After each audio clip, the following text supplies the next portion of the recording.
I gotta cut the music. It's not all fun and games. They don't get the fun music intro uh with with a game like this. However, guys, what is going on? Welcome back into the Celtics Talk Weekly Post Game Show. I am your host, Rob Tan. Join with me are my two co-hosts, Nick Franco, my man, Xavier, the X-Man. Celtics, man, it was an embarrassing loss at home to the New York Knicks, 109-118. The starters looked like they did not want to be out there. They looked super disinterested. A lot to talk about, I think, between this and we got some Drew Holiday news that came out yesterday about him signing an extension. So we got some things we can talk about, guys. So before we dive into all that, you boys know the drill. Your initial thoughts, reactions and takeaways from tonight's embarrassing loss at the Garden. Not a game that you can take a lot out of. If you watched the Tuesday night's game, you would have almost felt the same exact way you did watching this one. However, the final push did come from the bench. I was actually setting up for post game when I turned around and the Celtics were back within a competing distance of coming back in the game. And I think that this is one of the games that I wanted the Celtics to come out with a little bit more angst and try to redeem themselves after almost losing the game against Milwaukee. Of course, these final 2 games, 3, 4 games aren't going to matter in the long run. And the only thing that matters that comes out of it is that every single player comes out healthy and ready to play for round 1. But these are the final 2 games that I wanted to win. I wouldn't have honestly minded if Charlotte and Washington were surprise losses at the end of the season. But I think that putting out a stronger effort throughout the rest of the game, because this New York Knicks team was beatable, but New York won this game once again at what cost? Jalen Brunson was dealing with right wrist, right knee issues during the fourth quarter. Even though the game was out of proportion, we weren't going to see him for the rest of the game. It's still concerning because you just injured one of your star players before playoffs even began. This game meant a lot more to the Knicks than it did the Celtics, so I don't blame them for trying to climb up to that 2 seed. However, Joe Mazzulla, the marathon's on Monday. If you want the guys to get cardio, they can go run a few laps. I just don't understand what's going on. Like, they didn't want to be there, so why play them? Like, what benefit does that do? I don't really understand the logic there or the philosophy of just letting the guys kind of run around and half it. And the thing is, like, look, if they sat out this game, they as in the starters like Tatum and White, Holiday and Brown, if they sat out, no one would have really batted an eye. So Right. to have them go out there and kind of make a mockery of themselves, I don't really understand, because again, the first seed is locked up. The best record in the league is locked up. It's the best season they've had in over a decade. There's no need to try with the starters. I think this game would have been much more valuable for the bench, for a guy like Pritchard and Hauser to play in a game that matters for the other team. I think that would have been great reps for them because they would have been playing actual basketball. A lot of times those guys come in, the score is already out of whack, or if they play long stretches in a game, it's against like Portland or Charlotte. Let them play against an actual team that has something to play for. Instead, the starters went out there. It looked like they just rolled out of bed. At halftime of the TNT broadcast, all 3 former players, Kenny, Shaq, and Chuck, talked about how it was so obvious that Boston wasn't really trying to compete and how dangerous that could be for a multitude of reasons. And I think it would have been more beneficial if they just didn't play at all, rather than play, not try, and kind of look not defeated, but just so disinterested and just out of touch with what was going on. Yeah, I think that Boston has developed, I think, a couple of bad habits over the past 5-10 games here. One of which has been their rebounding and the lack of it. Boston's been a phenomenal rebounding team, all season long. But I think what made them a great rebounding team was they were very, focused and locked in at points in the season. And rebounding is all really an effort thing. And I think whatever team wants it more is the team that usually wins the rebounding battle, unless you got a guy like one of those enforcers like Andre Drummond or, a player of that caliber who's just going to kind of just his main focus on the court is to go out there and crash the glass. Boston doesn't really have one of those. It's more of a team effort. You'll see Tatum with 8, Porzingis with 7, Brown with 7, right? It's a spread out rebounding contribution from the C's. Tonight, the Knicks just absolutely hammered them on the offensive glass. And as a result of it, the Knicks were just able to kind of get whatever they wanted. I tend to agree with you guys where, why play the starters if they're not going to go out there and do what they need to do in order to win the game? I was very disappointed with how we came out and played. I thought that, if you're on the court, you should be competing. Especially following that Bucks loss and how you handled that. I thought, I kind of gave him a pass on Milwaukee, but at the same time, I will say, when you take a team that has nothing to play for and has locked up the 1 seed and is disinterested, and you put them up against an NBA team who is, gunning for the 2nd seed, trying to get, fighting for their lives in that standing because they could still very much so drop to the 5 seed, to the, the 6 seed that is still very much in play. And I think that's what you get. You get what happened tonight. So as far as the season for the starters, it's over. They're not going to play the final 2 games. I'd be shocked if I saw any of those guys out there. So they ended on a low note, to which was a very, very great year for this unit. It's a shame it had to end this way. Right. I think that this team got out rebounded tonight. New York has a very strong rebounding team. You look at Mitchell Robinson coming off the bench for them, Isaiah Hartenstein moving up into the starting position over him, getting 33 minutes and having 13 rebounds. And then there's players like Josh Hart that they have who are just pure hustle players. Those are the types of plays that we used to see from Peyton Pritchard, and we saw it at the end of the game later on when the Celtics decided to make that push, and that was because the New York Knicks tried to keep their starters in for a longer amount of the time, and they actually had 6 players that didn't come into the game, so they played their starters throughout the entire duration of the game, which is very Tom Thibodeau-esque, right? That right. That's no surprise there. And this is what I will say though. I will say I'm going to give these guys the benefit of the doubt here and not worry about this. Again, they've been great all year long. They really have. They've been, statistically one of the best rebounding teams in the league, right? All these things. They're 62 wins. They've been phenomenal. So I'm just going to say that, they are coasting. However, like Xavier said, it could potentially result into some problems in the playoffs. And I hope it doesn't, but I'll give them the benefit of the doubt, and I will assume it's not. Because I do think that with this unit, a lot of it's wait and see for the playoffs. But something I am disappointed in is, you hear these guys all season long talking about how they thought last year they got too antsy for the playoffs, and all they could think about was the finals, and all they could think about was, an improvement they made on this year was, understanding that it's a slow steps and it's a grind, and you have to, get through every stage of the year. I would have liked to see them come out and at least grab one of these 2 wins against the Bucks or the Knicks. I think the fact that they dropped both of them is a little bit more sour to me than just losing one of the 2. And I do think that, especially full strength, the Celtics should have won this game. I do. I think especially you saw how the bench came out and competed. I mean, New York is a very beatable team. We're 4-0 up against them up until this point. So I think it definitely was a little, disappointing to see how the Celtics came out and played tonight.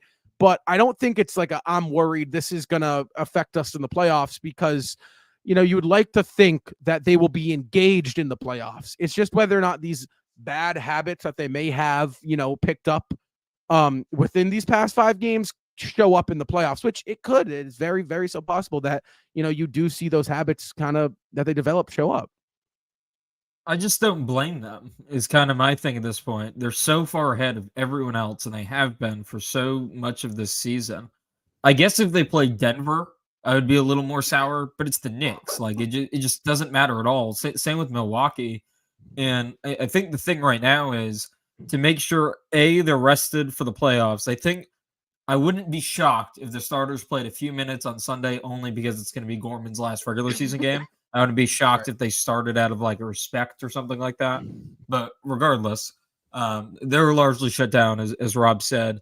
And I think what I'm looking for right now is how does this impact the first few games of the playoffs? Because if the Celtics do the 76ers just run through the playoffs, that'd be great. But if they come out and they look a little lackadaisical against whoever they play, we can get into that later. Then I'm going to point to this and say, okay, I think the difference between going out there and not trying is different than not playing at all. I think if you don't play at all, you might be able to shoot yourself back into it and get back into everything within a few quarters of a game. I think if you go out there and do this a few times, I think that's a habit, and that might take a few more games to correct.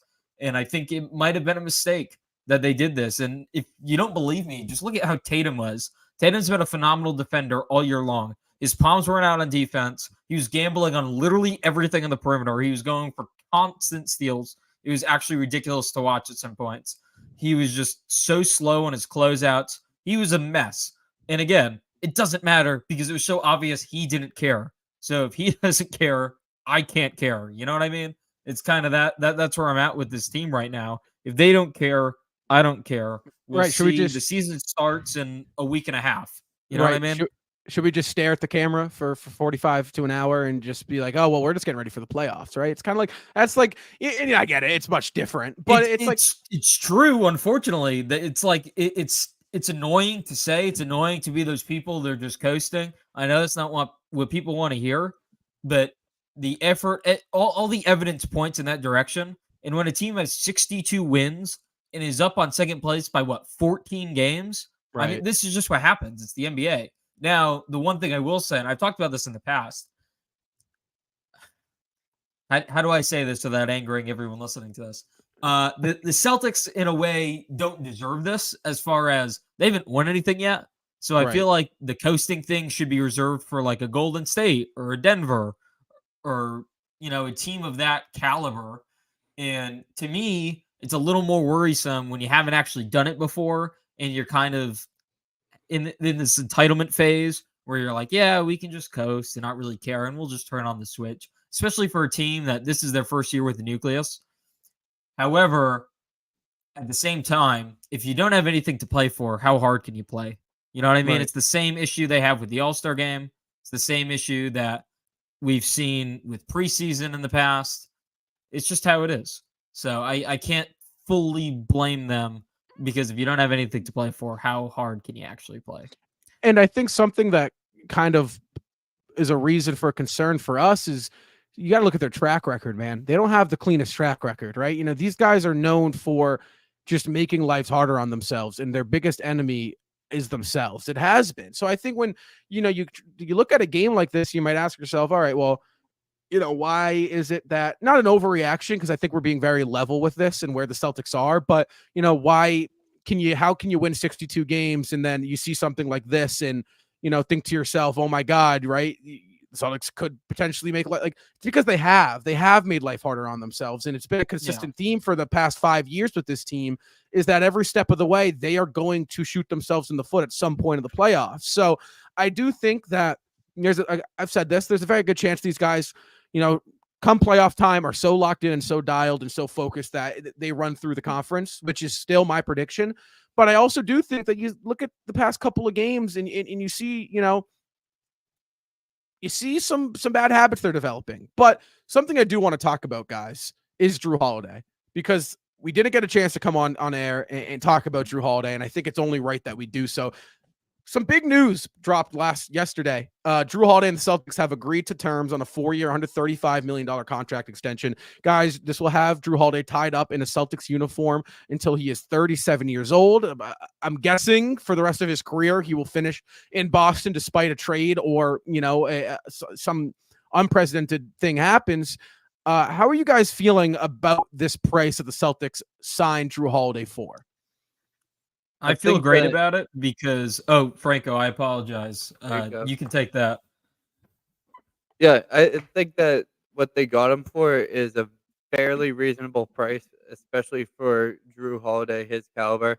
And I'm sure that Brad Stevens worked it into the books and was able to calculate a way that this will not impact getting Derek White or Jason Tatum under their supermax or Jason Tatum under a supermax contract and extending Derek White. So I think that getting him under the books almost locks in this team security for another run after this year. But it does come down to winning this year because we've seen it in years before that these contract extensions will happen just for a player to finish out those final 3 to 2 years on another team just because the goal wasn't reached with that team. I'd be shocked if this entire contract is in green. I think this was a great move for Boston to get him at this price. The reason I say that is this contract is very tradable. It's at a good number. They could pair it with another mid contract to get a max guy down the road. And I think Boston is in this mode right now where Tatum and Brown are of this certain age. They're still, if you think about it, they're really not in their prime yet. Like, I don't think this is the best version of Jason Tatum and Jaylen Brown we're going to see, particularly Tatum.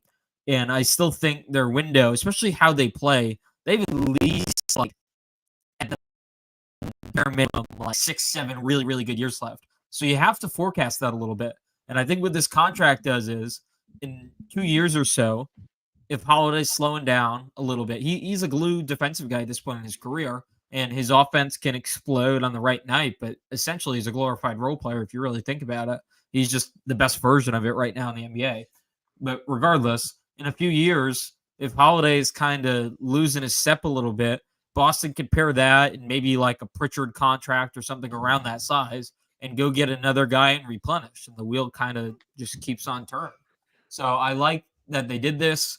Salary cap is fake, so it doesn't even matter. They can just sign everybody at this point. That's just how the NBA is. I expect you'll hear this one a lot, and I'd say be wary of this. You hear a lot of, well, the salary cap's going to go up, so they're just going to be able to keep on doing this. Yes, that is true, but at the same time, we saw a lot of terrible deals the last time the salary cap went up, and don't be surprised if that starts to happen again. Not really breaking news, but it's kind of a promise that it will. And so I think this is a good time to do this, and it's good flexibility because when you do have this ushered era of guys getting a little bit overpaid because the cap goes up, you have this Holiday deal that is nice and tradable that you can get a guy with down the line. And look, Drew likes Boston. Boston loves Drew. It's just one of those things that he's a perfect Celtic. I love having him on the team. I think it's fantastic that he has taken this role just so well and has really put his ego aside and been a perfect part of this unit. And winning is clearly his priority. So, yeah, I think it's a great move. Was it an overpay? Sure. But does it matter if you can partner that up with another contract in a few years? The NBA, we've seen every awful contract get traded. Every single one. Who thought the Westbrook deal could have been traded? I mean, seriously, what an awful contract. And that was dealt. So Ben Simmons is another one. Of course. Yeah, I mean, the list goes on and on. I agree with you, Xavier and Franco. I think you guys make both valid points. I think the big thing for me with Drew Holiday in this contract is the movability of it. It gives you a lot of opportunity in 2-3 years from now. If he is fizzling out and you do feel like there is a move to be made, that contract is going to be essentially put you in a position to get almost anyone in the league, which is a very good move for the Celtics. I also think that it's a vibes thing right now, right? You're trying to win an NBA championship. Signing Drew Holiday to this contract is a vibes thing, I think, for the locker room, right? Holiday's happy. I think you players are going to be happy. His teammates, right? Everything around the locker room is going to be a little bit more upbeat and happy when you get a guy like Drew Holiday not really having to worry about his contract situation this summer. And I'll tell you what, guys, you could pay Drew Holiday $50 million a year. If the Celtics win a finals this year, that number means nothing because at the end of the day, that's really all that matters with this team. It doesn't matter how much you're paying a guy as long as he's getting you a ring. And I think when you look at this team, Drew Holiday is a big time piece to what the Celtics are trying to accomplish here. And I also think it shows where Brad Stevens' intent with this lineup is in this roster moving forward is he wants to keep this core together. He has no intention of letting any of these guys go. And I think Derek White's next. I think you're going to see a 4-year, $160 million contract being thrown at Derek White this summer, which is just absurd to think that we're going to have 5 guys locked up here making $135 million or more. But that's just where we are at in the NBA. So again, all that matters is if the Celtics get the ring this year. I look at this contract as beautiful. I'm very happy that we're able to keep Holiday. I will say if they don't win the finals this year, I'm starting to look at it as a movable piece. Because I do think that, again, if you don't win the finals this year, you're probably going to run it back. I don't even want to talk about it. But again, I like the deal. I think that when you look at the Celtics and where they're at, it makes sense to give Drew Holiday the money. You don't want him potentially, upset or leaving or anything. But guys, get this. So tonight, the Celtics lose their first home game to an Eastern Conference team in over a year. Their last loss was on March 18th in the regular season, mind you, March 18th, 2023 against who, you might ask? The New York Knicks. So Celtics 23 in a row this year, 25 in a row, dating back to last year. They had 2 home games to finish off the year that they won. At home against Eastern Conference teams. They've been phenomenal all year long against the East. When you look at the playoff situation, you look at the Celtics, how important do you guys think it is for the Celtics to continue this trend? Because we have seen them in years past be absolutely putrid on their home floor, on the parquet in the playoffs. The fact that the past 2 years have ended at home almost wants me to. I couldn't imagine Boston going through that a 3rd year in a row. The amount of support that building gives them and the amount of raw emotion that is being put into the game from 20,000 people who are screaming at the top of their lungs. I think the momentum switches so quickly after all it takes is 1 3-pointer in there just to turn the game around, and you can watch the players get into it. It leads to the opponents starting to turn the ball over. It turns into missed shots. It turns into the ball bouncing the right direction for the Celtics. It almost becomes a lucky court, no pun intended. And I think winning at home is going to have to be the key thing, and it's been this message throughout this regular season, but it needs to be the statement throughout the playoffs. I understand it's NBA playoff basketball. We are playing against the top tier teams in the NBA competing for the number 1 award in the league, in every single one of their dreams, everything that they have hoped for, they are going for that trophy. But the fact that the Celtics have that home advantage is going to be able to get them over in that game 5 and the series at home. Don't allow it to go to that game 6. You don't want anything more. We don't want to win game 7s, obviously, we cannot stress the importance of winning those. Lord knows what happens if the Celtics lose a game 7. But they lose the series. Yeah, it's just not a fun thing to think about. And game 7 is just can't be in the cards. Right. Well, I will say this is that the Celtics have been the best home team in the league. However, again, we got no playoff evidence with this group in this core. So it means nothing if you can't do it in the regular season. Franco, I agree with you 100%. The Celtics need to take care of that game 5 at home. Last year, we saw the Atlanta Hawks game 5 come into our place and absolutely embarrass us and force a game 6 with Joel Embiid injured and the Philadelphia 76ers sitting on a sweep against the Brooklyn Nets, begging for any extra day they can get to get Joel Embiid healthy. The fact the Celtics weren't able to close out that game should have told us everything about how that season was going to go, because it's the ability to just championship teams close out series. It's what they do. They win the games that you might not think are super important, right? I get it's the NBA playoffs. Every game's important, but they win the game 3 at home when the series is tied 1-1 to not put themselves in the hole, right? They win the game 5 when they're up 2 or up 3-1 in the first round. They win those games. And I really think that the Celtics haven't done that. I mean, the last time they have done that, they've executed and handled business when they needed to in the playoffs was the 2022 first round against the Brooklyn Nets. It has been terrible ever since then. I could go on and name 6-7 games, I think, since that series that the Celtics have dropped the ball and had an opportunity to advance or to close the series out in a sense where it's 3-1 or 2-1, right? You know what I'm saying? I mean, I really could. So when you look at this team, it means nothing. This home streak, right? This home performance all year long, 1 loss to the East, 3 loss to the West, 34-4 at home. I mean, or 35-4 at home. It's a phenomenal record, but it means absolutely nothing if you can't come out and do it in April, in May, and hopefully June. Yeah, I liked the spirit of your question, but that's kind of what I was about to say, was just win every game. Like, they're better than everyone else. We know this. This isn't like saying anything we don't know. And until you get to the finals, I'm not going to say home court is dead.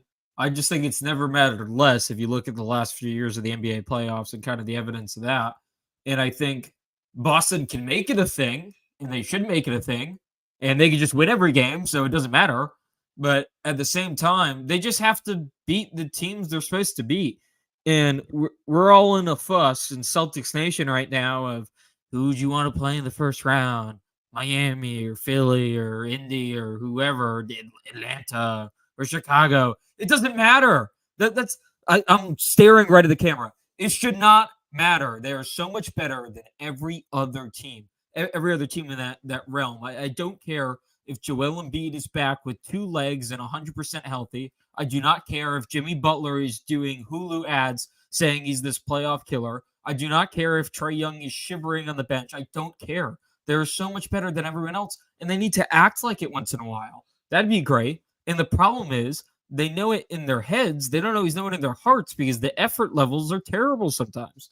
And tonight, it doesn't matter, sure, but we've seen effort levels in the playoffs, which is inexcusable. So it's just one of those things that's like, okay, are we getting the Jason Tatum against Denver on the road where he looks like he just fell out of bed? Or are we getting the Jason Tatum against Dallas in Dallas where there's a Luka versus Tatum stuff and he just completely showed him up during that game? So it's just all these questions that we have. And the regular season is supposed to be an indication of what you might see in the playoffs. And if that's the case, Celtics got an A+ on the report card, but we all know because of the last few years, the playoffs are a different beast, and the Celtics have treated it like a different beast and not always necessarily in a positive way. Right. I think that's a good way to put it, because at the end of the day, and that's like the unfortunate part, and we've kind of been on that train, I feel like, on this show for the past like month or so. It's like, all right, all this is great, right? This record's great. The 60 wins is great. The home court streak was great.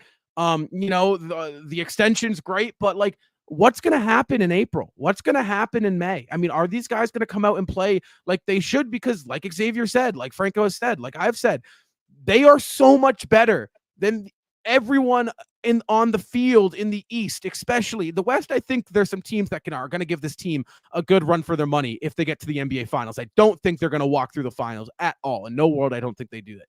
However, the East is, I mean, it's pretty bad. I mean, the Knicks are a team that are going to play you tough. They're well coached. Brunson's a dog. I love Brunson. Orlando's a good young team. Indiana, I'm not taking away from anything of these futures of these teams. But right now in the playoffs where they're right against the Celtics are in their prime. everyone else in the East is either delusional and thinking they're going to make the run like the Cleveland Cavaliers, or just not there and too young like the Orlando Magic or the Indiana Pacers. So I think there are teams that can make life tough on the Celtics. I think the Sixers in round one could potentially make life tough on us. The Heat in round one can make the life tough on us if we're not careful. But again, you look at how this roster is constructed, there's no reason this team should play anything more than a 6-game series in the Eastern Conference first 3 rounds. I mean, no way. If they have to play a game 7, I think that's a warning sign about this team. If it goes 7 games, because they are so much better than everyone else that there is no excuses this year. There isn't, right? Tatum's 26, Brown's 27. You're now at the age where winning is acceptable. You got Kristaps, you got Holiday, Missoula's in year 2, you got the bench, you got Sam Cassell, you got Charles Lee, who's getting head coaching offers, right? Like, you have everything you could possibly need if you're the Boston Celtics. Everything. So it is time to do it. I like it, plain and simple. And it kind of sucks because I hate, it sounds like such a generic and basic analysis of what needs to happen. But at the end of the day, they just have to grow up and do it. It's time, right? It's time that you lock in for 2.5 months and you really just go in and do it, because, I do think that there's some questions to be answered about this team because of how, their previous, fails. So we'll see. I mean, that's really all we can do is wait and see, because like I said, I think there's a good shot they run through the East. And I also think there's a good shot they make life harder on themselves. So, I think right now where the Celtics need to be at is, ready to show up no matter who their first round opponent is, guys. Because right now, if you ask me who our first round opponent is, I think it's either Philadelphia or Miami. I don't really even consider the Bulls or the Hawks to be in the conversation. I think they're just playing for consolation in that first game. Who's going to lose to one of those two teams? I know we've talked about it a little bit, so I don't want to talk about it too much. But again, you look at this matchup based, right? Who would you rather see for the Celtics? Not who you want to see, but I think matchup wise, who do you think the Celtics would be better off against between those two teams? I think we would be better off against the Miami Heat. I think we match up better. I mean, finding an answer for Giannis is going to be Embiid is going to be challenging within itself. Having the size difference between him and Kristaps, it would be interesting to see how well they match up during a playoff series. I think that the Philadelphia 76ers just have that team that has been much more calibrated to play as a core unit and is much more fundamental, much more spread out. You have an upcoming start in Tyrese Maxey. With the Miami Heat, you kind of know what you're getting yourself into. Matchup wise, you see Kristaps and Bam is a much more pleasable thing to match up that I feel more lenient taking Kristaps in.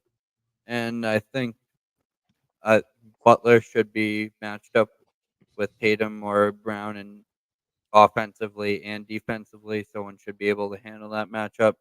And then Terry Rozier, Tyler Hero, they shouldn't scare the Boston Celtics matchup-wise with Derek White and Jrue Holiday as the starters offensively and defensively. So I just take the Celtics all around. I will give Miami a little bit more credit with having a tad bit more depth just because of their lack of top heaviness. The Sixers are an elite first round team. They just fall apart the next round. So I don't think I necessarily want to see them. Miami is an interesting one because I think there's two sides to it. There's the side that you exercise your demons off the top and you jump over that hurdle on the path to a title. And I think that sounds good in theory. Here's the problem. And this is a big sports thing. And this has happened numerous times. When that kind of stuff happens, there's this kind of hangover going to the next round. And you've seen it a lot, particularly in basketball, where if one team beats another countless times and they're finally able to get over the hurdle, the next round they're kind of on this emotional high and they kind of crash. And this Celtics team that's so unstable as far as like their level of play night in and night out, that kind of worries me. If they were able to beat Miami in 4 or 5, this team that has just dogged them multiple times in the past. And I think it's a little bit closer than people think. I mean, it's 2-1 Miami right now as far as series in the last few years. And in the bubble, Miami was a better team and probably should have won anyway. So regardless, I think that would be great. And I think Boston matches up well for a lot of the same reasons Franco says. And there's no doubt in my mind that Boston is significantly better and they'd be more wired going to this matchup on the hands of defeat from last year. I just worry about that emotional high they would get if they were able to exercise those demons and win in a fast series. I do say that Philly scares me a little bit more because Embiid probably isn't 100%, but he is a little more rested. And regardless, Embiid's that kind of guy that the longer the playoffs go, the more he deteriorates. And I'd much rather see him in the second or third round than the first round when he still has a little bit of that juice left. Well, you haven't been able to see him in the third round, so we don't know what he would look like. Right, yeah, no idea. But I will say this, and maybe this is a bold take, maybe it's not. I think the 3 best teams in the Eastern Conference are the Celtics, the Sixers, and the Heat. So I think that the first round is probably going to be our toughest, and maybe there's a little PTSD from the Bruins and what they did to us last year, playing a Florida team in round 1 after a historically great year. So maybe I don't want to see Miami because I don't know if I'll be able to take that if the rare chance we do lose. But I think both teams the Celtics will wake up for. 2 rival teams, which I think is good because I think last year they didn't wake up for Atlanta. In the year prior, they woke up for the Nets, and I think it had a nice ripple effect throughout the course of the playoffs. But I also think what Franco said is a very, very, very good point. And Xavier, you played off of it a little bit too, is if you see Miami in round 1, and you really give it to them, it's like clearing your demons. And it's like everything and even though it's not true, but everything anyone has ever said about you and playoff Jimmy is out the window and gone. And you can finally focus on winning a championship. And I feel like if the Celtics can do that, then they are, I really think, cooking with gas and going to be a tough engine to stop. Because I think that high that they're going to get from beating the Miami Heat, right? A team that has just been a thorn in their ass all their careers, really. I think that would be great. But I also think Philadelphia would be a team that I would like to see as well because it has a dominant force in Embiid, which I do think is good and keeps them going. But we'll see. I think it will be a good thing to look at because quite frankly, those teams have to get out of the play into playoffs. So I'll be interested to see how that goes, but you want my pick. I think matchup wise, I'd like to see probably the Heat. And then who I want, probably the Heat is just in totality. I think we match up better against them this year. I think that there is so much more to play for when you're playing the Miami Heat than there is against Philly. I think you've beat up on Philly so many times that maybe they don't show up because they're thinking, oh, we got Philly in the first round. But you never know with this team. So, again, I think they're questions and answers that we got to wait for. But tonight, it was all Knicks, 118-109. The Celtics lost their first home game to an Eastern Conference team in over 25 games, dating back to last year on March 18th, where the New York Knicks defeated them last year. Guys, we have a bunch of great playoff content rolling out in the next week and a half. Some great episodes, some podcasts, some in-arena stuff we're going to have going on. So again, if you're not already following us on all of our social medias, they'll be in the link down below in the description. We thank you guys for joining us in. The Celtics will tip off tomorrow night against the Charlotte Hornets at 7:30. You can catch that game on NBC Sports Boston. Guys, after the final buzzer sounds, comes right back to here, the Celtics Talk Weekly YouTube channel, to come in and join us for post-game live. We'll have you covered for the rest of the regular season, the short 2 games, and the entirety of the NBA playoffs, guys. I'm Rob. Next to me is my man, Nick Franco. And across the way, over there is the X-Man, Mr. Xavier. Guys, thank you so much for joining us in. And you know the deal. Until next time, go Seas.